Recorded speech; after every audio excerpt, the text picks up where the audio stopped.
Restons tous unis et solidaires derrière nos forces de défense et de sécurité. La situation actuelle, loin de nous affecter, n'est qu'une épreuve de plus que nous allons surmonter pour raffermir davantage notre unité.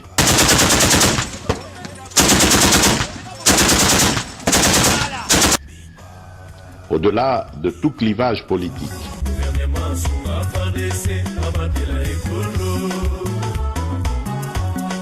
idéologique, religieux,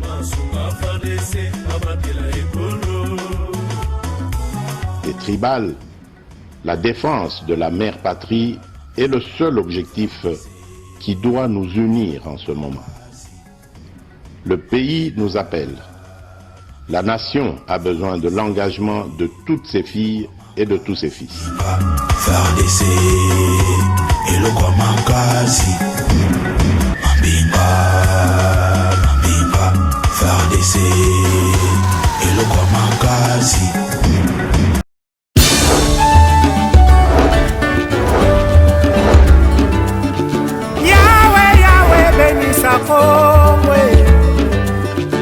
Yahweh, Yahweh, batela Nikongo. Yahweh, Yahweh, benisa Nikongo. Yahweh, Yahweh, batela Nikongo.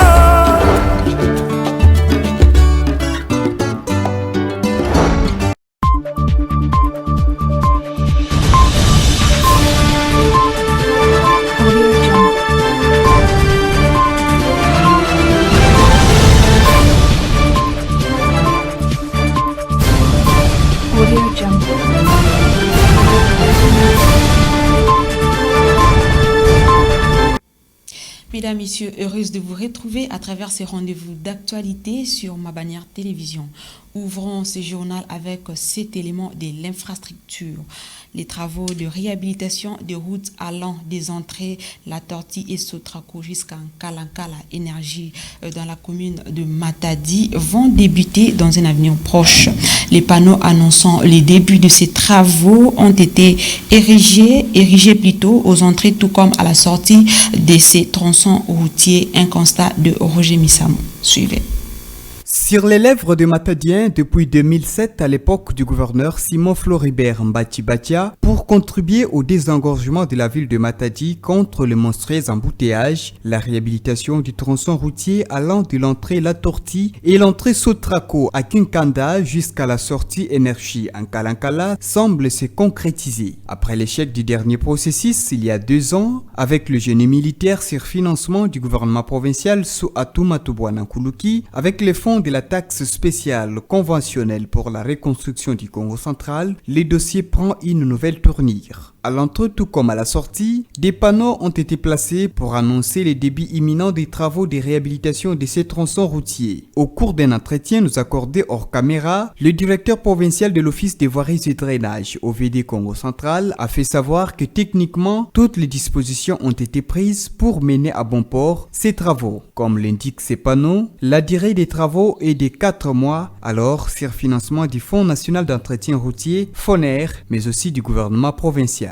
Quant aux différentes maisons construites sur la voie publique, tous les services de l'État impliqués dans ce processus y réfléchissent déjà. La mairie de son côté travaille sur la délocalisation des vendeurs de bois. Rappelons que la mission de contrôle sera effectuée par les bureaux techniques de contrôle BTC. Autre actualité, le chef de l'État congolais Félix-Antoine Tshisekedi Tshilombo a participé ce mercredi 25 janvier 2023 au sommet Dakar 2 organisé par la Banque africaine de développement autour de l'agriculture et l'agro-industrie en présence de plusieurs de ses homologues. Une fois de plus, Roger Missamou pour les détails. Les dirigeants africains sont à la quête d'une vraie indépendance alimentaire en profitant de toutes les potentialités du continent. Ce qui justifie l'organisation par la Banque africaine de développement BAD du sommet Dakar D au Sénégal pour réfléchir autour de l'agriculture et de l'agro-industrie. Le chef de l'État congolais est arrivé à Dakar pour participer à ces sommets aux côtés de ses homologues du Sénégal, de la République centrafricaine, du Burundi et bien d'autres. Dans sa prise de parole, Félix Tshisekedi a réitéré son engagement de diversifier l'économie congolaise par la revanche du sol sur les sous-sols. Cela tout en brandissant les initiatives engagées dans ce secteur depuis son accession à la magistrature suprême. Le sol a beaucoup de choses et peut-être même plus à offrir que le sous-sol. Et dans ce domaine, nous avons pointé plusieurs secteurs. Le secteur du manioc. Aujourd'hui, nous avons réussi à impliquer le manioc dans la fabrication du pain à hauteur de 10%. Cela nous a permis de faire des économies sur l'importation de blé, d'économies de l'ordre de 10 à 20 millions de dollars. Nous développons en ce moment des semences pour la culture du soja. Vous savez que le soja est très important pour lutter contre la malnutrition, mais également pour servir d'aliment pour le bétail. Nous faisons aussi dans la formation des moniteurs agricoles qui reçoivent un renforcement de capacité et qui, le moment venu, vont descendre sur le terrain pour encadrer les paysans. Aussi, nous avons mis un accent sur la mécanisation. Aujourd'hui, nous sommes en mesure de dire quels sont nos besoins dans ce domaine.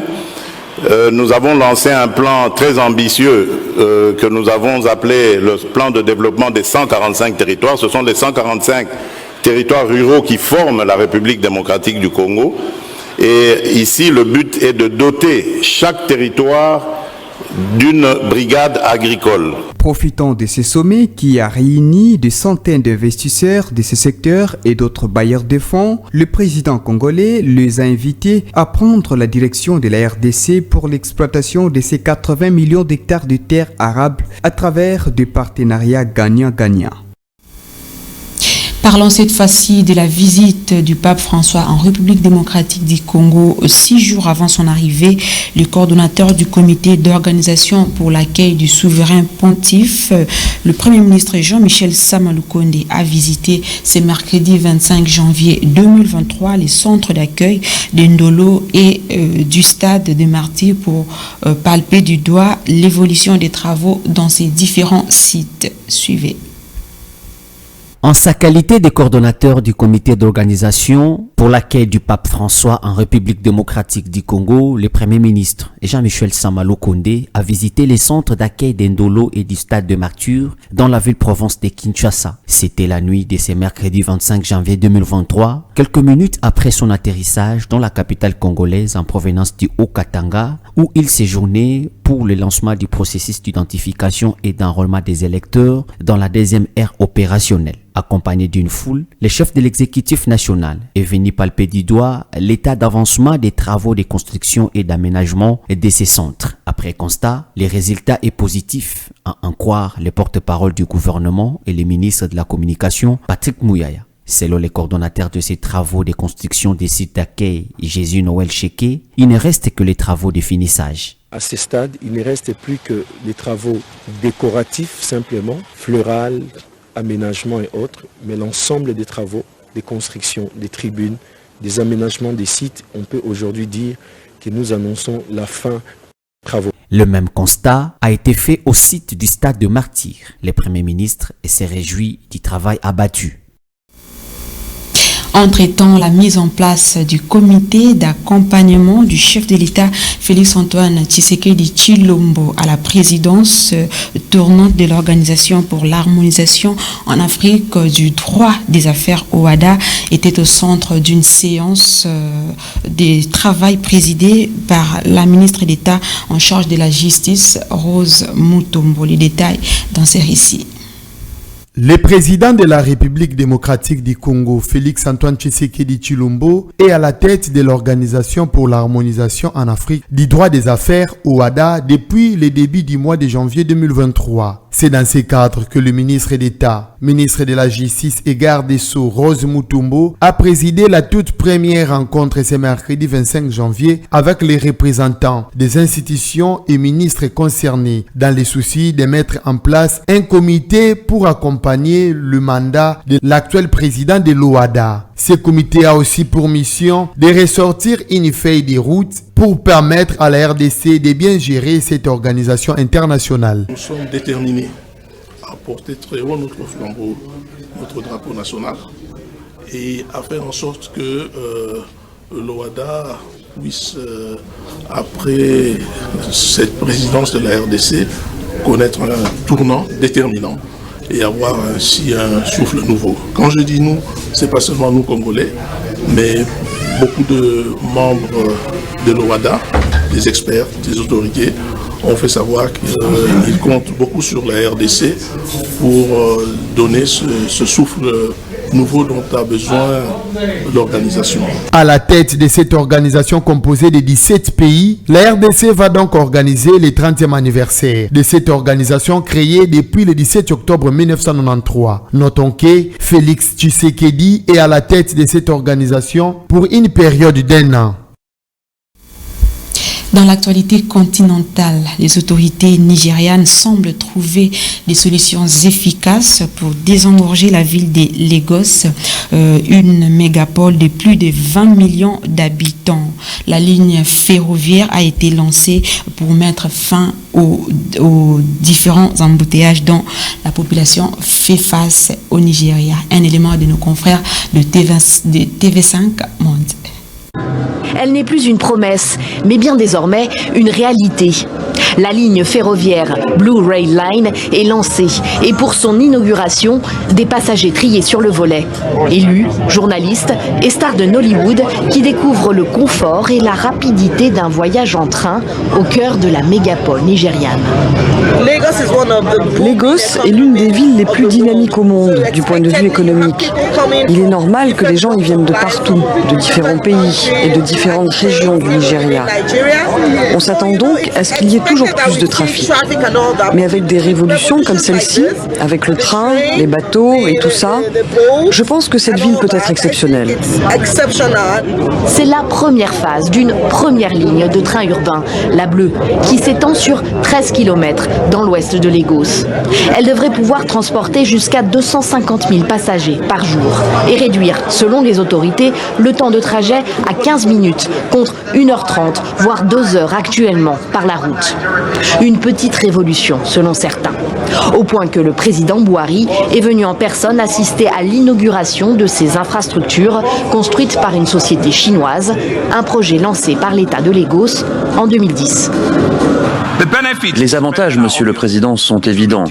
Cela va réduire le temps de déplacement, améliorer la qualité de vie de nos concitoyens et cela fera de Lagos l'une des mégapoles les plus résilientes, non seulement en Afrique, mais aussi par rapport aux autres mégapoles du monde. Les travaux de la seconde phase de cette Blue Line n'ont pas encore commencé. 6 autres lignes ferroviaires sont en projet. Les autorités locales ont des ambitions, mais peinent à trouver des financements pour développer les transports publics et sont toujours rattrapés par la croissance démographique de leur ville. Lagos compte aujourd'hui environ 20 millions d'habitants. Selon l'ONU, sa population passera à 88 millions d'habitants à la fin du siècle. Elle deviendra alors la ville la plus peuplée au monde. Si s'y déplacer aujourd'hui est un défi, il le sera encore plus dans les décennies à venir. Mesdames, Messieurs, c'est par cette note continentale que nous mettons fin à cette session de l'information. Merci de l'avoir suivi et merci de rester fidèles sur nos antennes. Au revoir.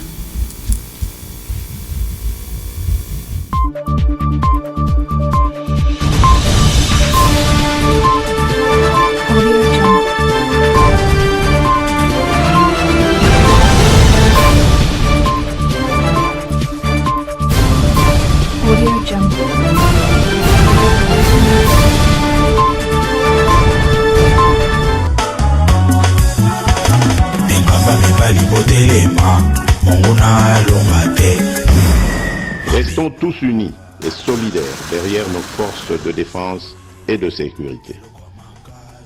La situation actuelle, loin de nous affecter, n'est qu'une épreuve de plus que nous allons surmonter pour raffermir davantage notre unité.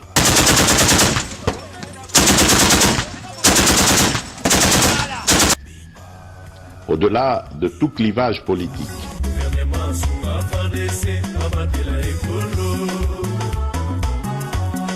idéologique, religieux,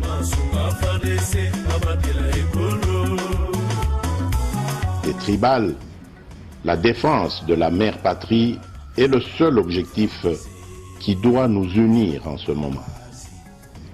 Le pays nous appelle. La nation a besoin de l'engagement de toutes ses filles et de tous ses fils.